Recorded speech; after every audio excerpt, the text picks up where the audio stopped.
Hello and welcome to the Gaggle, where we challenge and, if necessary, destroy media narratives. I'm George Samueli. With me today, of course, is co-founder of the Gaggle, Peter Lavelle. So, Peter, we had a very interesting meeting in the Oval Office on Monday between Bibi Netanyahu and President Trump, and it was a very strange meeting in many ways. Netanyahu went in there with a definite agenda, what he wanted to get out of President Trump.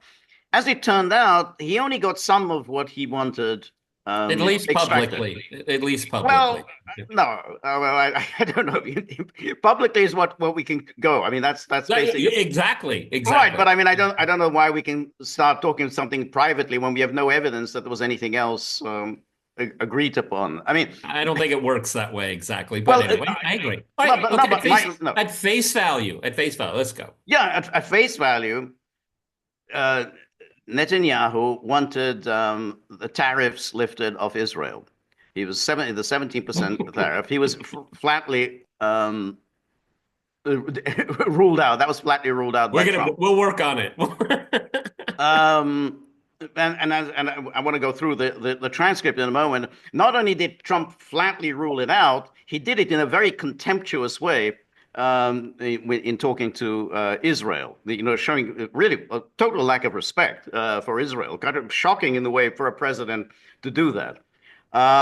If I could just add, because I think it's in light of some past conversations, Trump is damn serious about this tariff thing. He's very serious. When that's when it comes to That's his business, thing. and that's a very, and again, it's a very interesting dynamic because Bibi came in with a number of issues, one of which was the tariffs. Another one was that he wanted, Israel is getting into a conflict with Turkey over Syria. He wanted Trump to start applying pressure against Turkey. That also was ruled out by Trump. Now, then, of course, we came to the issue of Iran. And there, I think we're in a very interesting situation because Trump announced this was not at all, what Netanyahu was expecting. He said that there will be talks between the United States and Iran. Trump called it direct talks. The Iranians said no, they're indirect talks. But either way, both parties will be in Oman, whether they'll be sitting in separate rooms and somebody will be going in and out of their rooms. It doesn't matter. There will obviously be talks in Oman starting this Saturday. So that really wasn't particularly what Netanyahu wanted to hear. So I want to just go over what happened at this meeting, and the where, of course, Bibi got what he wanted was, of course, on the issue of the Palestinians, and it's clear that this is the issue on which Israel can rely on basically unconditional support from the Americans. Because there's a whatever you want, we're always ready to deliver. So here we have Mr. President. The IDF is fighting to get in the Gaza Strip. I myself might be called up in a month. Do you think that's the way to pressure Hamas to get a deal and so on? And do you think blocking humanitarian aid is also an effective pressure? And then Trump does this thing. Well, you know how I feel about the Gaza Strip. Incredible piece of important real estate. Why is it an incredible piece of real estate? And I think it's something that we would be involved in. But having a peace force like the United States there controlling and owning the Gaza Strip would be a good thing. A very strange thing for him to say. I mean, why? And again, he's wedded to this idea. He is wedded to this idea. When he first spoke about it, we were all caught unaware. It's like, what is he talking about? And then there was a kind of a slight walking away from it. Then it kind of disappeared, and now it's front and center all over again. Well, it is, except that he's moved away from the coercive aspect. He hasn't said that he's ready to do any coercion. Well, okay. That's I mean ultimately they're not going anywhere. So that's Well, the point. I mean, The Gazans are not going anywhere. yeah, You, but I mean, if you look at the entirety of the press briefing with Netanyahu, you could tell that Netanyahu was it was egging Trump on about nobody's being forced to stay right. there. No, Yes. the level of lying coming out of that man, it was just breathtaking, and you could see that he was. I'm agreeing with the president of the United States. I like the Trump plan and all that. They're not Right. exactly the same things. One wonders if what Trump really thinks about that, because he really didn't engage in that. No, and I don't think so. But I think that initially was thinking in terms of like a real estate deal. Yeah. Hey, you buy people out. You offer them enough money, and they'll go somewhere.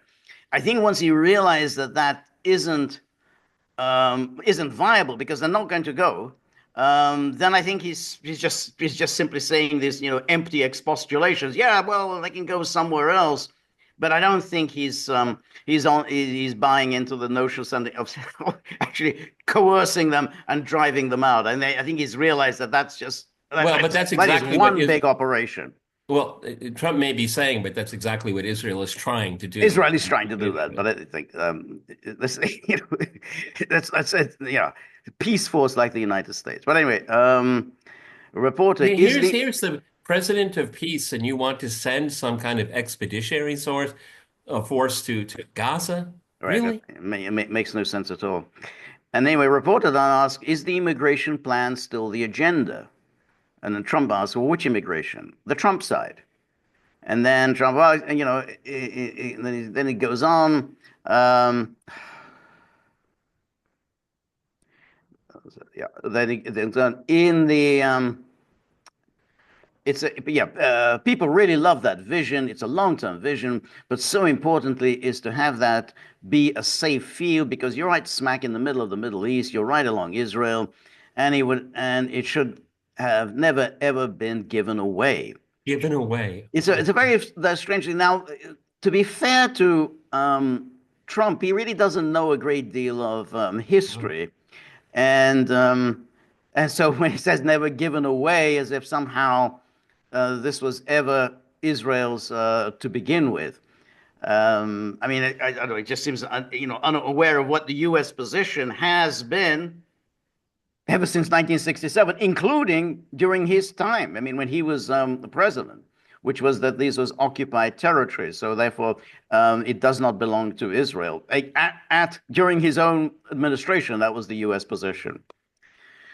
It shouldn't have been given away by Israel. I don't know why they did it. I mean, I do know why, because they were promised peace, but that didn't work out too well because it's one of the most dangerous pieces of land anywhere in the world.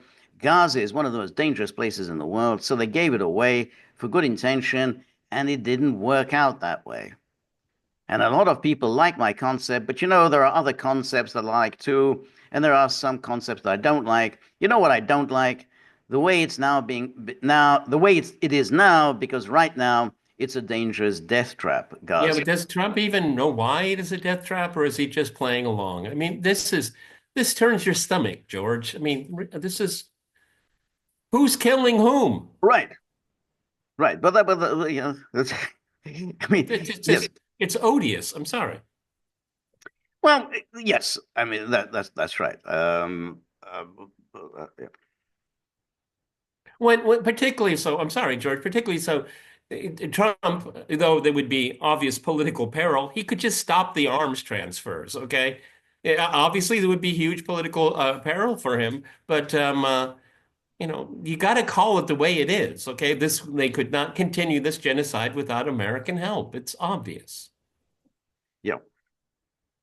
Anyway, Netanyahu says, "Look, we're both united in the goal." This was they got onto the subject of Iran, and Netanyahu says, "Look, we're both united in the goal that Iran does not ever get nuclear weapons. If it can be done diplomatically in a full way, the way it was done in Libya, I think that would be a good thing. But whatever happens, we have to make sure that Iran does not have nuclear weapons."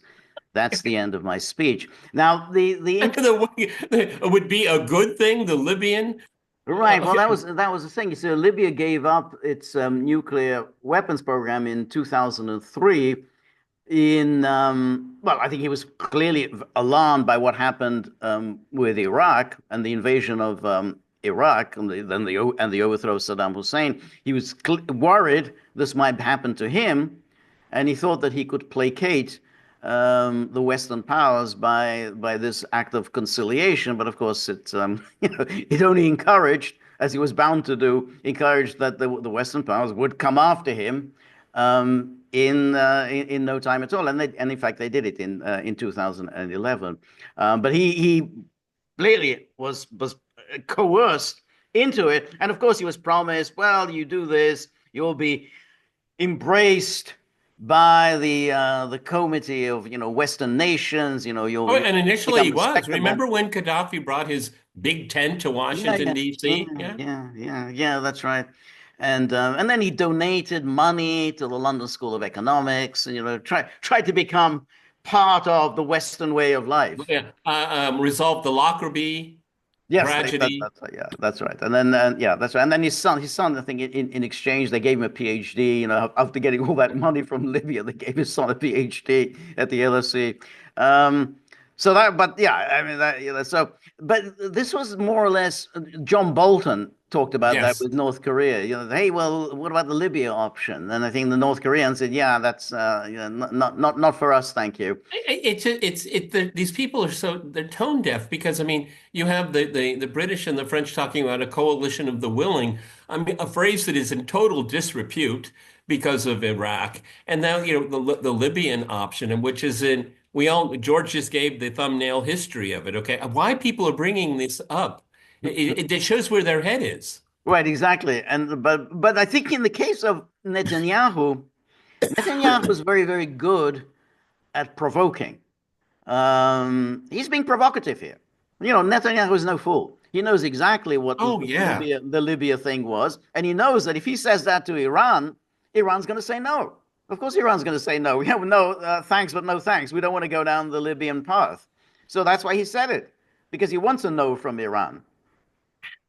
And then Trump says, wait, we're having direct talks with Iran, and they've started. It'll go on Saturday. We have a very big meeting, and we'll see what can happen. And I think everybody agrees that doing a deal would be preferable to doing the obvious. And the obvious is not something that I want to be involved with, or frankly, that Israel wants to be involved with, if they can avoid it. Really? Really? So we're Well, going I to mean, see. why is Netanyahu visiting Trump now? Why? It's a very good question. Why is he? I have to think that it was the tariffs thing. I mean, why the urgency of this visit to Yeah, George, I Washington? mean, just because a tariff is put on a country doesn't mean it's going to be enacted, okay? I mean, I'm sorry. These Well, people have, the tariffs go I in. No, just the have so tariffs are. little trust in these people, Well, the okay? tariffs goes into effect. I mean, at customs. I mean, they start collecting money at customs. I mean, unless Trump offers a waiver, but the Yeah. customs, they have to absolutely, start collecting the levies. I mean, Yeah, I mean, again, it just shows, the wandering mind of Donald Trump. I mean, he's dead serious about this tariffs. I mean, he's a tariff purist. is a He's a tariff. purist on this, Yes, okay? that's right. So we're going to see if we can avoid it, but it's getting to be very dangerous territory, and hopefully those talks will be successful. And I think it would be in Iran's best interest if they are successful. We hope that's going to happen, and we had just a lot of good talks on a lot of things. And there's another question. I want to ask you about Iran because this is the first time we hear that the US is having direct contact with the Iranians. Is it possible to give us some more information at what level? Very high level. We're dealing with the Iranians. We have a very big meeting on Saturday, and we were dealing with them directly. A lot of people say, oh, maybe you're going through surrogates or you're going not dealing directly, you're dealing through other countries. No, we're dealing with them directly, and maybe a deal is going to be made. That'll be great. It'll be really great for Iran, I can tell you that. But hopefully, we're not going to have to get into that. We are meeting very importantly on Saturday at almost the highest level, and we'll see how it works Yeah, out. well, he doesn't say what the meeting is all about. When if you have a cursory interest in this at all, you know that Iran must end any kind of nuclear research it has, Right. any kind of enrichment. Long-range and strategic missiles are banned. Well, It cannot support surrogates throughout, non-state surrogates throughout the region. I mean, well, we that's don't. Well, a okay, that's a very extreme what you've just outlined. That's the plan as outlined by Mike Waltz. I mean, when he said that, everything you've just listed there, that's Mike Waltz. We don't know that that's what Trump is going to insist on. okay. Well, you're making my point. What is the plan? What is the plan? Exactly. If Trump wants to limit it to a kind of a revamped JCPOA, the Obama plan, I think that could be done. I think that that's doable. And as we're going to see from the article by the Iranian foreign minister, I mean, after all, they are showing up at this meeting, so I think they would be open to that. They wouldn't be open to curtailing completely their peaceful nuclear energy program. They wouldn't be open to abandoning their allies in the Middle East. They wouldn't be open to abandoning their ballistic missile program. If it's just going to be on, well, we're going to, we go back to enrichment, 3% enrichment, which is that was the limit under the JCPOA. I think Iran would go for it. Um, but anything further than that, I don't think it's just dead on arrival. Well, what and the way I look at it right now, and I need to be convinced otherwise. This looks like August 1914 to me, Austria-Hungary giving the Serbs an ultimatum. And 10 points, the Serbs accepted 9 of them, but they didn't accept the 10th one, and then the war started. This is a replay in my mind, okay? I think that both Trump and Netanyahu are being very disingenuous here. And I'd love to be proven wrong because I don't want to see a military conflict spread to the Middle East. But I don't know, George. It's this kind of thin gruel. Well, he's not obviously he's not outlining. He's not going to present his So, negotiating plan. and so Waltz doesn't speak for the administration. I mean, again, these people are all over the Well, place. yeah, I don't know who Waltz speaks for. I It's don't know clear that either. Waltz doesn't enjoy the confidence of the president. I mean, I think he's there Yeah, for the time being. But I think that's Waltz's position. That was, Waltz is the has always been the national security hawk. Um, we'll see, George. Maybe, who knows after this meeting, and maybe you're right. Maybe some kind of memorandum of understanding. Going what direction this may go in without any details or anything. This kind of thing is not resolved in a meeting in Oman. I'm sorry, it's a lot more complicated than well, that. it's going to be obvious. However, kind of agreeing with you, if there is we've agreed to move in this direction without any details, then you're going to get rid of Walt because he's useless. You're right. Okay. No, It'll be a way just to say, move on, move on. Okay. right. Well, I think that's really the key. I mean, if you think about his negotiations with North Korea, they got off to a promising start, but then in came John Bolton and started issuing all sorts of demands and ultimatums to North Korea. Well, that was a non-starter, and that really, brought all those talks to an end. Now, you could certainly say, well, why did Trump allow that? Why did Trump allow Bolton to sabotage it? I don't know. I don't have a good answer to that. And maybe something like that's going to happen again. Yeah, They'll get off to a good start, and then you suddenly start making demands that obviously Iran's going to say no to. yeah, kind of unlike the Ukraine policy that Trump is trying to formulate, unsuccessfully, in my opinion. But it seems to me on Iran, there's such overwhelming bipartisan consensus that this is going to be hard for Trump to say, "Hey, I got a better idea."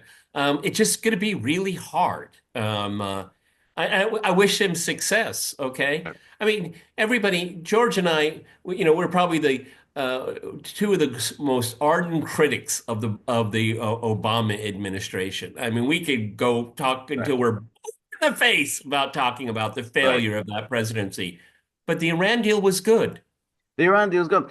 The problem that Trump has, um, if he wants to go down, if he says, okay, we're going to make these demands, Iran will obviously say no, and then we start bombing. Okay, so then they start bombing.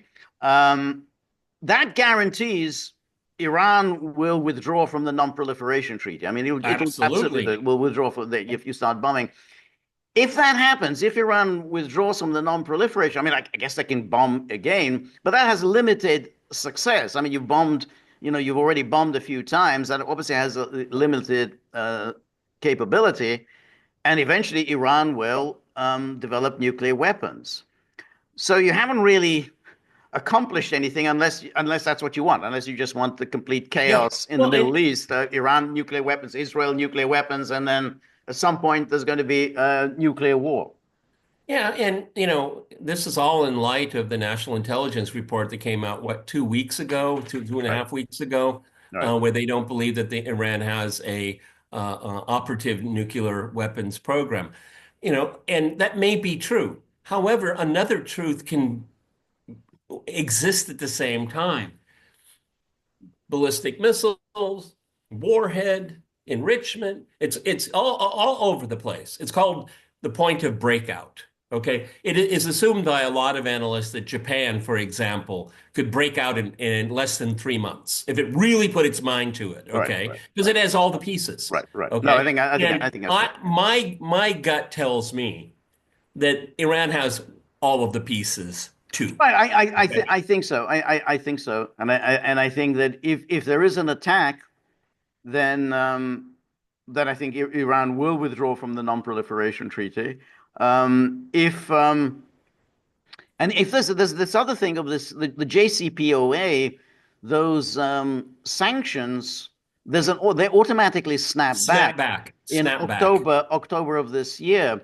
Um, and the Americans can't trigger it, but one of the European countries, either the UK, France, or Germany, they can Germany. trigger it, and then it's automatic. It just snaps back, and you can't veto it. Now, I think one of those three will do it. I mean, whether it's UK, France, or Germany, one of those three will do it. So, and I think if the sanctions do snap back, I think again Iran withdraws from the non-proliferation treaty. So you can threaten Iran all you want, but there's very little. Iran increasingly has very little incentive to continue playing along with this game with the Western powers. I mean, what are we getting out of this? Well, Just before we get to the op-ed, it seems to me the mindset of the Israelis, which is probably easily duplicated in Washington, is that let's look. Um, uh, Hamas is not in any kind of offensive mode right now. I know they shot a missile a couple days ago, but I mean, again, probably didn't do anything. Glorified fireworks, really. Then let's take a look up north. Hezbollah has been pushed on the back foot. There's a lot of fans of Hezbollah in the world, and it's hard to put a brave face on this because they were hit bad. The Assad is gone, regime change there. We have a regime change in Lebanon, essentially, too, okay, because we have an American-friendly, right. Western-friendly president against their own constitution, but that's another story. What am I? Oh, and they're bombing the shit out of Yemen. Okay, so the mindset is regime change. We don't have to destroy Iran. We have to change the Yep, regime. yep. And they think that the beeper thing. Who knows? I mean, look, Iran's a big, powerful, proud country, but is it infiltrated? I have to assume to some degree it is, I think it has. I mean, the fact that they were able to carry out assassinations like they have. in Iran, that would indicate that they have infiltrated Iran. So yeah, absolutely, absolutely. No, I agree with you. I think all those things can be done. Those, some kind of terrorist attacks. I think all kinds of regime change operations. Suddenly, out of nowhere, protests in Tehran. Boom! Every day protests in Tehran, or there are various nationalist, secessionist movements that suddenly spring up out of nowhere. I mean, all of them. MEK is Exactly. activated. Yeah, yeah. No, I agree. I think that that's good. That could well be on the agenda. Yeah, because destroying Iran, unless the U.S. uses a nuclear option, which the whole world would condemn that.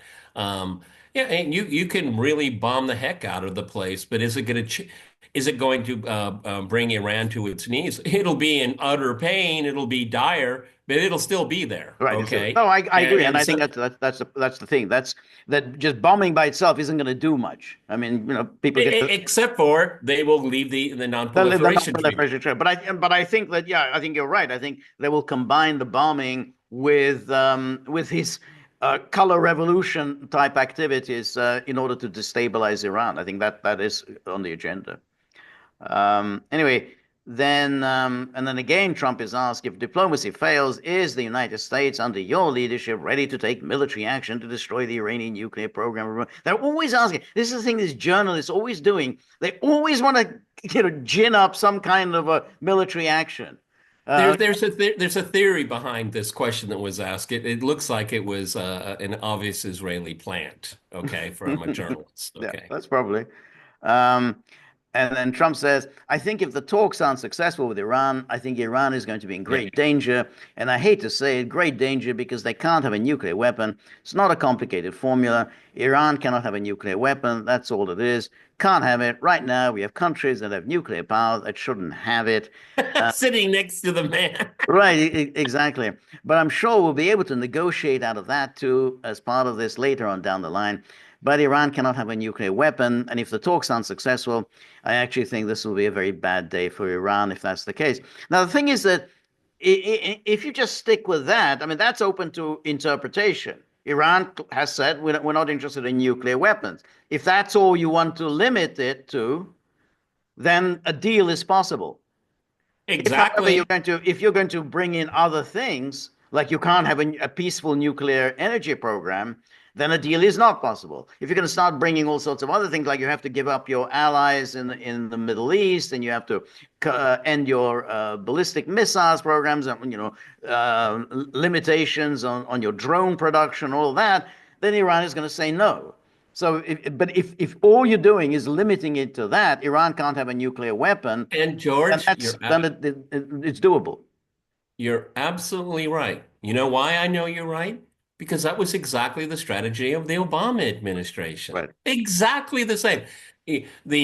Iran never said it publicly, but let it be known that it was enriching again. And what does enrichment mean? They're building a bomb. Well, Right. not necessarily, but you can't exclude it. Right. And I've talked with Professor Morandi about this numerous times. He said that was the strategy, Right. is the potential of a nuclear weapon, Right. um, put limitations on that, verifiable, Right. for sanction relief. And now here we go doing the dance Right. all over That's again. right. That's right. That's right. Um, Because and what does Iran want? Iran wants sanction relief. yeah, that's right. The Trump cohort wants to make sure Iran doesn't have a nuclear weapon. This is the same dance. It's the Right. same music. Right. Right. That's right. Um, and then now here's the opinion piece by Iran's foreign minister and Aragachi or Arakchi. And he says, in recent weeks, a series of messages and letters have been exchanged between Iran and the United States. Contrary to some interpretations, these communications, at least on our side, have been neither symbolic nor ceremonial. We view them as representing a genuine attempt to clarify positions and open a window toward diplomacy. And then regarding Monday's comments by President Donald Trump, which is what we've just been looking at, Iran is ready to engage in earnest and with a view to seal a deal. Oh, they're using his language. That's right. We will meet in Oman on Saturday for indirect, in its italicized, indirect negotiations. It is as much an opportunity as it is a test. The model of engagement we propose is not novel. The United States is itself itself is intermediating indirect talks between Russia and Ukraine, a much more intense and complex conflict entailing strategic, territorial, military, security, and economic aspects. To move forward today, we first need to agree that there can be no military option, let alone a military solution. President Trump clearly recognizes this reality in urging a ceasefire as the first course of action to end the Ukraine conflict. And then we cannot imagine President Trump wanting to become another US president mired in a catastrophic war in the Middle East, a conflict that would quickly extend across the region and cost exponentially more than the trillions of taxpayer dollars that his predecessors burned in Afghanistan and Iraq. Yeah, very much gearing this to Trump. So this, yeah, Yep. this is, I'm talking your language. And he's talking directly to Trump, not to the U.S. administration. Right, they're directly to Trump, exactly. Looking ahead, two additional facts deserve emphasis. President Trump might not like the JCPOA, but it contains one vital commitment that, quote, Iran reaffirms that under no circumstances will Iran ever seek, develop, or acquire any nuclear weapons, unquote. And then he says, 10 years after the JCPOA was concluded, nearly 7 years after the United States unilaterally walked away from it, there is no evidence that Iran has violated this commitment.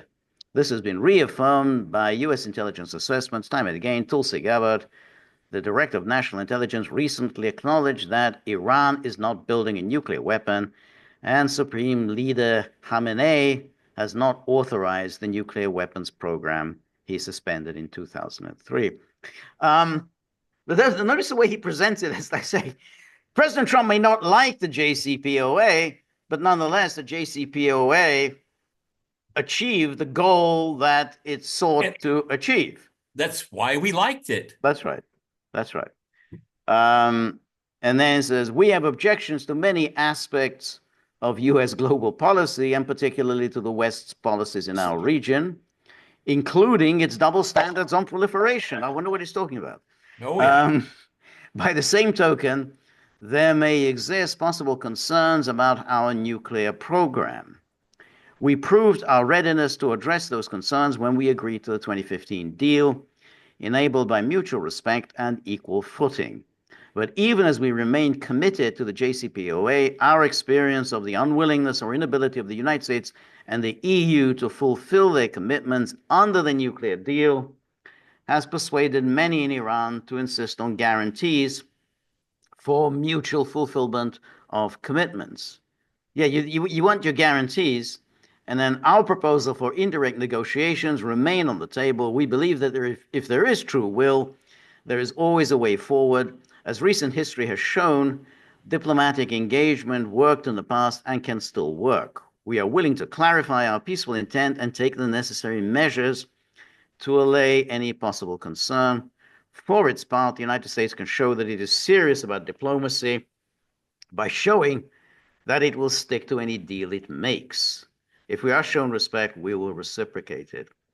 Well, I think he's being conciliatory, ready to negotiate. Ultimately, it's going to be what is Trump going to stick with a limited objectives, which would just simply be JCPOA 2.0.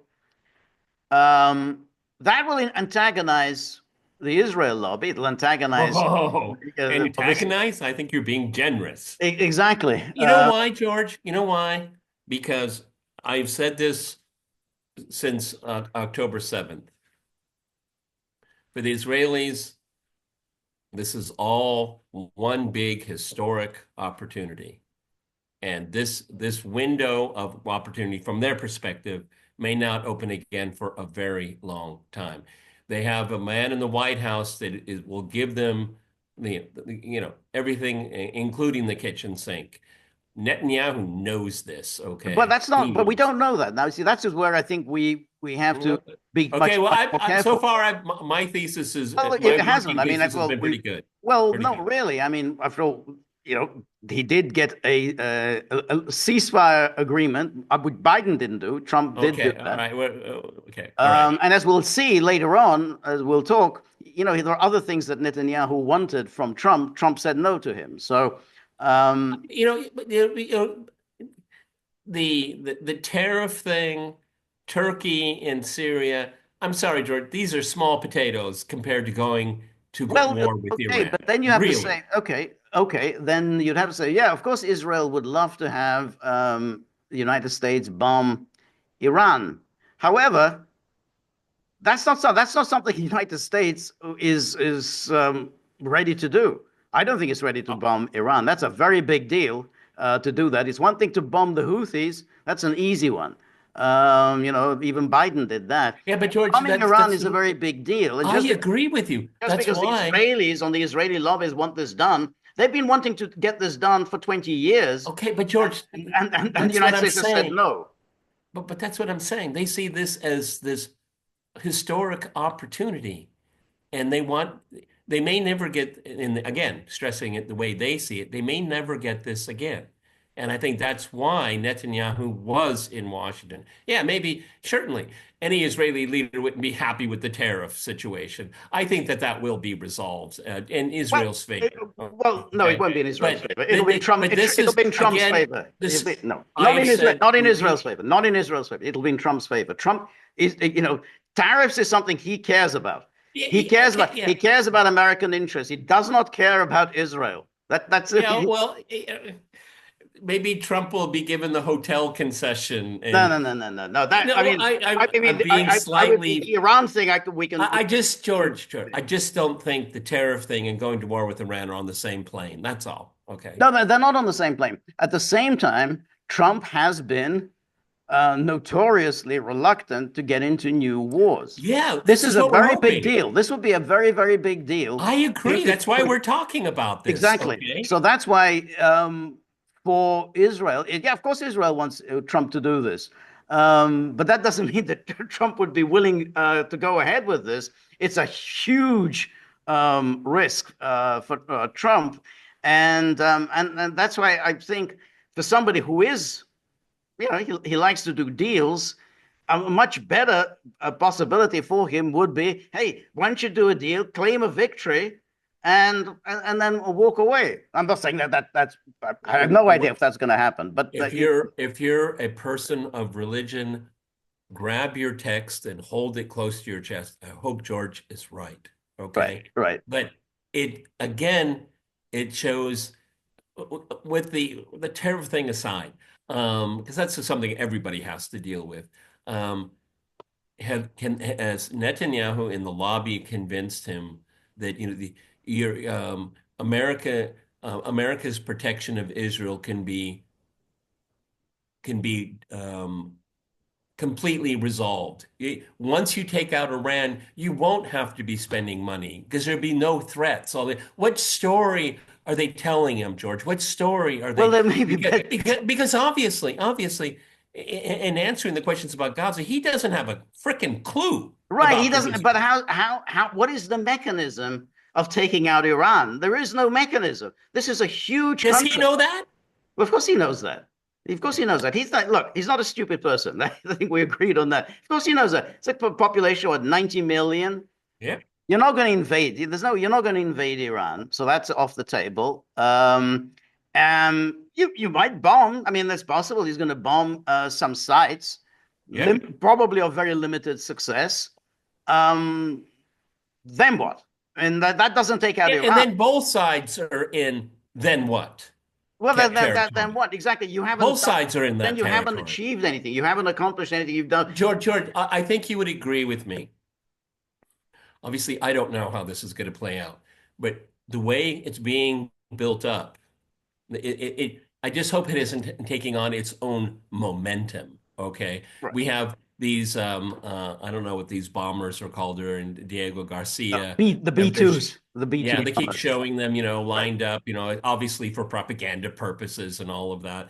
You know, is this the quintessential madman theory? Because Trump does everything madman.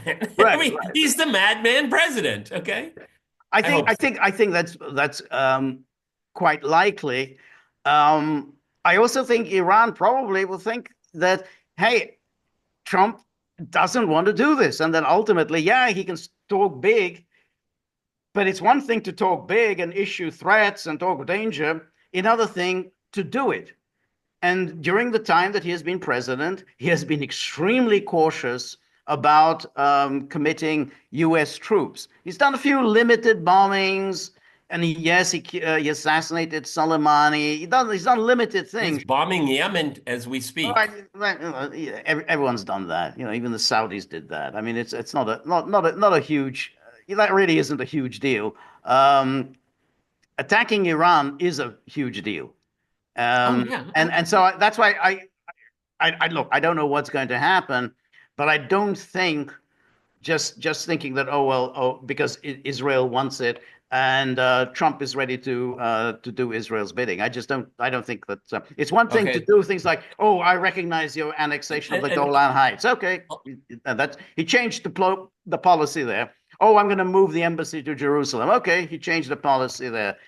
That's still not the same thing I as agree. launching a very I serious military operation.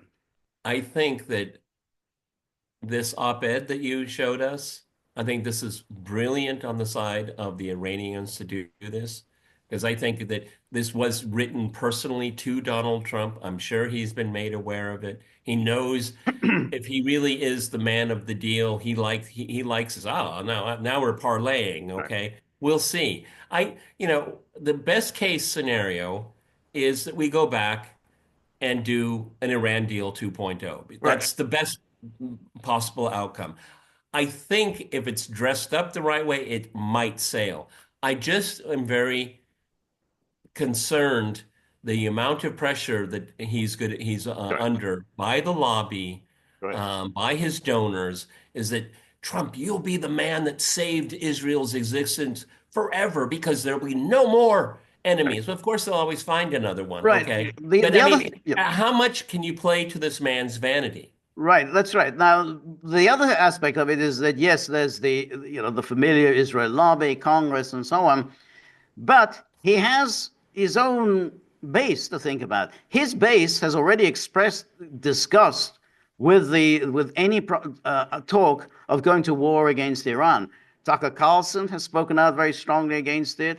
I forgot the guy who's the big kind of young guy who kind of organizes these Republican Trump conferences and do's. Charlie Kirk? That's the one. That's the one. Charlie Kirk. He's Well, spoken you out very said strongly. plump big guy. Right, right. Very big guy. Exactly. He's put on a lot of weight over the last Yeah, couple of years. yeah, he is. I'm not one to speak. Okay. Yes, well, exactly. But nonetheless, so that's Steve Bannon. So you talk about a Okay, substantial. well, let's not bleed into the next video. Okay, Okay, but but nonetheless, these are all people who are this is MAGA. This is the people who are essentially part of that his base who are saying no to a war with Iran. These are okay, all big supporters of Israel. Well, Tucker Carlson isn't, but the others wh are, and that's why where we the fact that are, they're saying we don't want this war with Iran. where we are right now is that both Iran, the United States, I was going to say being a surrogate for Israel, let's say Israel and the United States, they're putting the pieces on the chessboard, and we're going to see how both sides see it. This op-ed is actually brilliant. It's extremely well thought out. It covers all the bases, and I'm sure it was more. But Right, Trump is going to be faced with an enormous decision, okay? right, Because the rhetoric coming out of not necessarily his mouth, but his right, right. administration, the Lindsey Grahams, remarkably, Marco Rubio. I mean, does he have tonsillitis all the time? I mean, for a Secretary of State, he's an empty suit. He Okay. really is. It's that is it. Very interesting. You're right. Empty suit. He used to be a kind of he was always Big on the mouth. box. Yeah, yeah, yeah. He was. That's right. But anyway, so let's go back to the veil. So this is Netanyahu. Yeah, I should have thought. This is Netanyahu's position. Iran deal must entail blowing up, dismantling nuclear sites. So that's nice. That's the position Netanyahu is taking. And then he says the Israeli Prime Minister Netanyahu warned about the potential perils of a nuclear deal. So right away, Netanyahu is warning about these talks.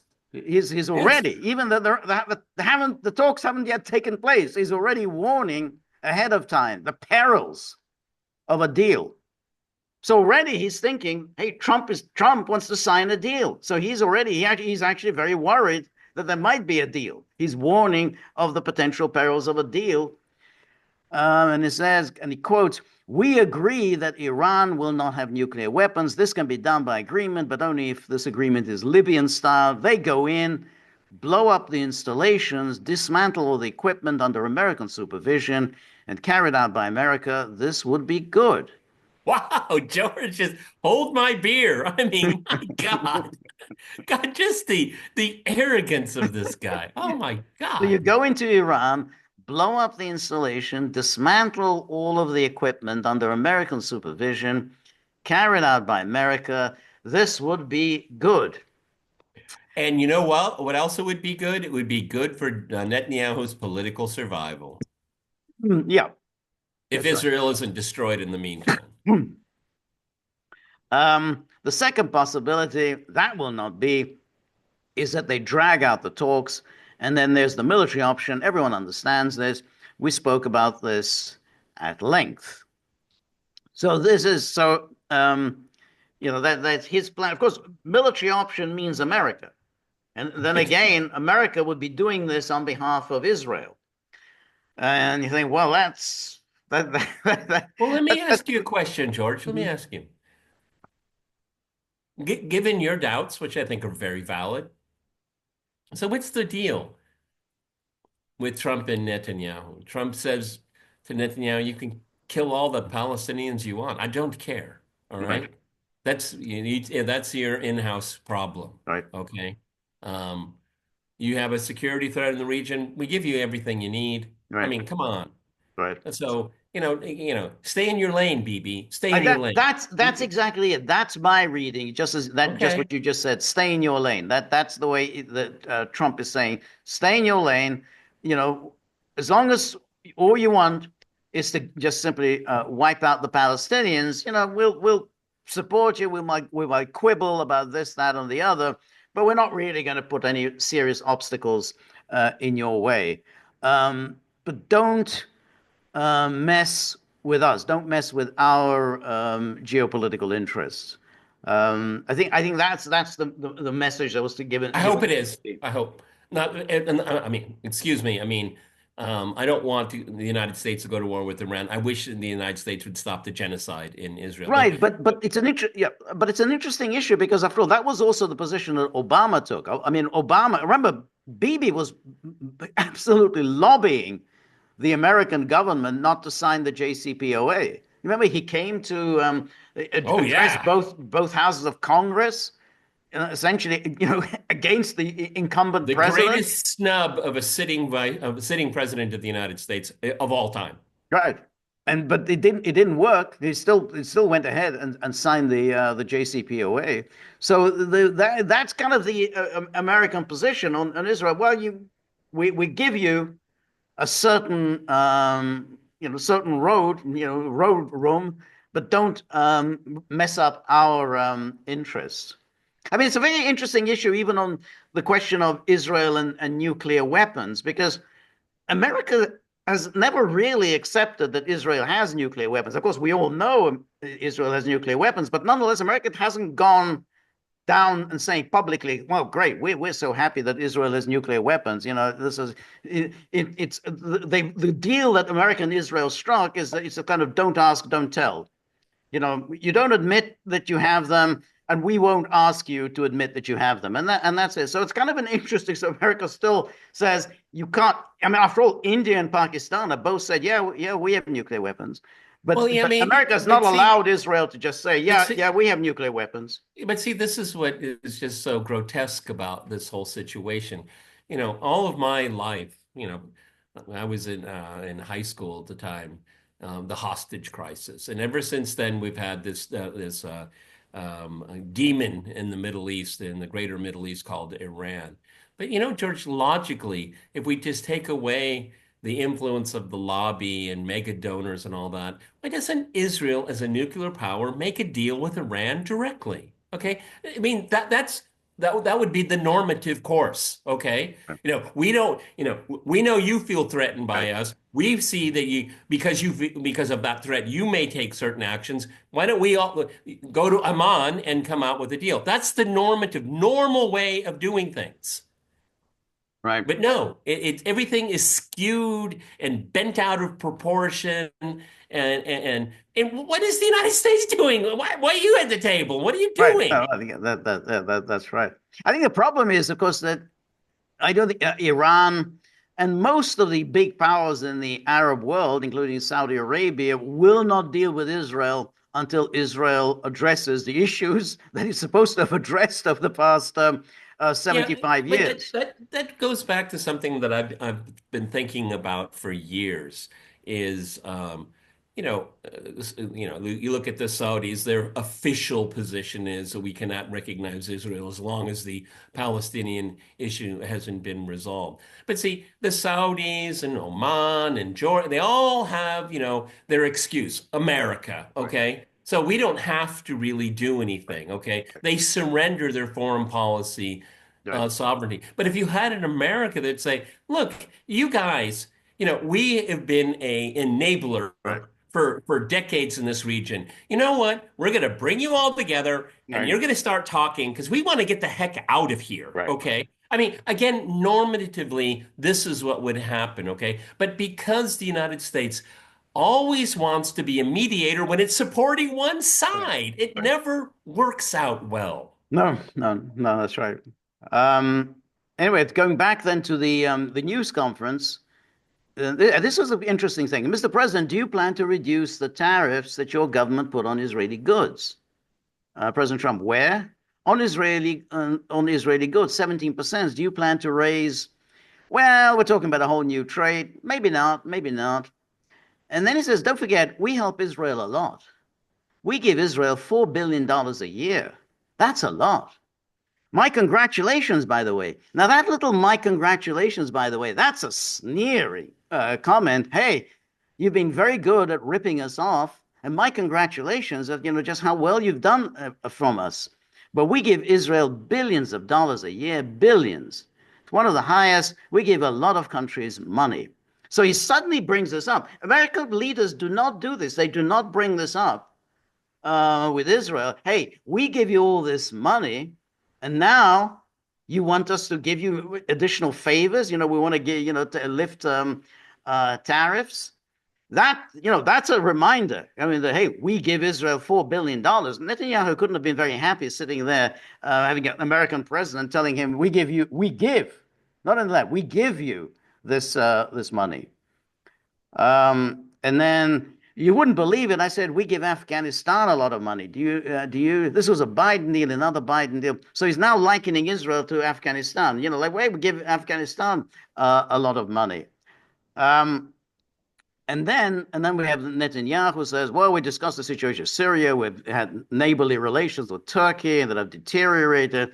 We don't want to see Syria being used by anyone, including Turkey, as a base for attack on Israel. Turkey is a country that has a great relationship with the United States. The president has a relationship with the leader of Turkey. We discuss how we can avoid this conflict in a variety of ways. And I think we can't have a better interlocutor than the president of the United States. And then the reporter, this is from Haaretz, says Turkey claims it will stabilize the situation in Syria. Israel doesn't want Turkey to influence Syria. What do you think? Do you think Turkey's influence in Syria can actually make it a better, more peaceful country, or vice versa? And then Trump says, well, I have great relations with a man called Erdogan. Have you heard of him? Reporter, yes. And I happen to like him, and he likes me. And I know the press will get very angry. He likes Erdogan, but I do, and he likes me, and we've never had a problem, and we've gone through a lot, and we've never had a problem. And then he says, now, with that being said, I believe it was Turkey. And I said to him, I said, congratulations, you've done what nobody's been able to do in 2,000 years. You've taken over Syria with different names. I don't know what he's talking about. I mean, Turkey used I to don't rule need. Syria. But, I've taken Maybe it. it was in the film Ben-Hur or Yeah, something. yeah, yeah. And but And he goes that he being Erdogan. No, no, no, no, no, it wasn't me. I said it was you. But that's okay. You don't have to say, well, sort of maybe it was me. Okay. But what he did, he's a tough guy, he's very smart, and he did something that nobody was able to do. You got to hand it to him. Any problem that you have with Turkey, I think I can solve. I mean, as long as you're reasonable, you have to be reasonable. We have to be reasonable. That's a rebuke. You have to be reasonable. We're not just going to go in and tell Erdogan to shove it in Syria. You have to be reasonable. You got to just accept it. Well, I Uh, hope it's someone other than Pete Hegseth. But I hope somebody in the Pentagon is saying, Mr. President, yes, because we have contingencies, and all large militaries have contingencies for all kinds of things. So we got unlimited arms going to Israel. It's affecting our stocks here. The Israelis are forcefully meddling inside of Syria.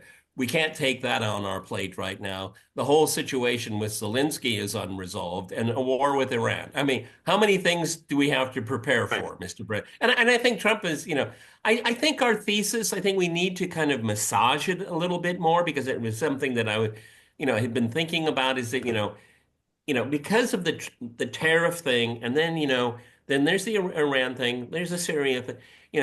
He compartmentalizes it, and it's like Israel. I mean, you want to take Syria now, okay? I mean, Right. what do you Right. want from me, Right. okay? That's right. Um, but the thing is, Israel does not want to get into a war with Turkey. I mean, No, Turkey that's a big, serious power. Turkey is also a NATO member. Turkey also is an ally of the United States.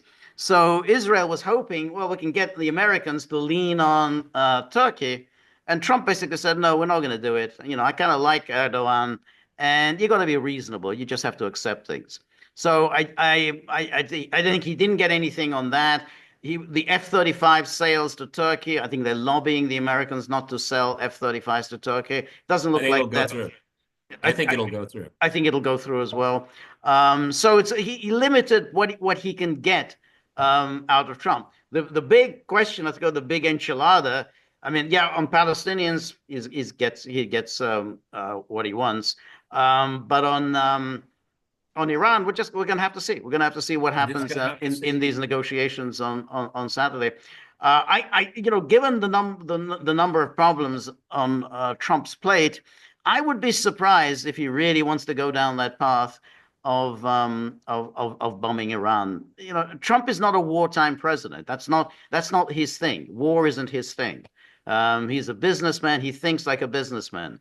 So I'd be surprised if he's going to go down this path. One thing to pummel the Houthis, that's an easy one, but pummeling Iran, that's a whole big deal. So Yeah, well, I have my doubts. the verdict is still out, Yep, yep, okay? yep. I think George and I have covered a lot of the different angles here. I think I'm more pessimistic than George, but I see George the logic of his argument, okay? I just hope Trump isn't tricked into going down this path, okay? Because it'll just cause more. Then the rest of his presidents will Yeah, be no, that's right. absorbed by this, and I agree with George. That's not what he wants. He wants everybody to pay. That's right. Exactly. Exactly. And I don't know, Judge, before we wrap up here, do you think he's going to budge on this tariff thing? No, no. I think he's going to go through with this. I think he I might think he's you're negotiate thing, on a few minor things he negotiate, but I don't think he's going to budge. I think he's a purebred on this one, Yeah. okay? Because it's if you look what his public announcements about it, compare it to everything else. As far as George and I are concerned, most of everything else is a bit muddled and a little foggy. On this one, he's just laser focused, okay? He's got the numbers, but they're not always right, but he's Right. he's focused on it. These Right. other things, Right. Right. you know, Exactly. And you can see that when it comes to these kinds of things, he's not particularly well informed, and he's not. And because he hasn't really been that interested, he's not interested. He's not going to sit down, read a book about the but history of how the old Middle is East. he? He's what, 78? I think Okay, 78. he's not going to open a Yeah. book. No, he's Okay, not. I No. mean the best you could hope for is he'll watch a YouTube Right. video, which will probably be just propaganda. Right, exactly, exactly. So that's right. He just that's not what he does. He's basically he's an instinctive person. He's always been an instinctive person. He's not an intellectual. He's never been a kind of a bookish person. He's not like Nixon. He's not like Pat Buchanan. He just goes very much by instinct. Tariffs, business deals, that is second nature to him.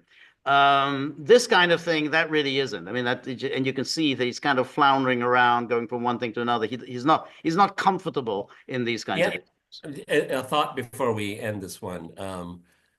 You got to bet that Netanyahu is mobilizing all of his forces in Washington, D.C. right now. Yeah, Yeah, I think so. marshaling them all Yep. together, getting them the marching orders together. Okay, Nope. what Yeah, we're so, witnessing is huge. And I don't think it's getting enough coverage in the media, to be no, honest with you. no, I don't think so Okay. either. No.